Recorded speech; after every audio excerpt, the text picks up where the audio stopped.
Күлпаштың көңілсіздікке түсіп жүрген күндерінің бірі еді. Үстінде өрім-өрім болған соң әр жерінен бір түйіп қойған ескі көйлек. Оның сыртында тозығы жетіп тулаққа айналған қысқа ескі тон. Басында селдіреген көне Бөкебайдың жұрнағы.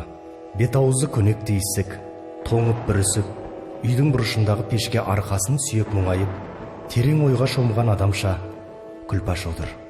Жыртық күпіге оранып, бүк түсіп баласы Қали жатыр.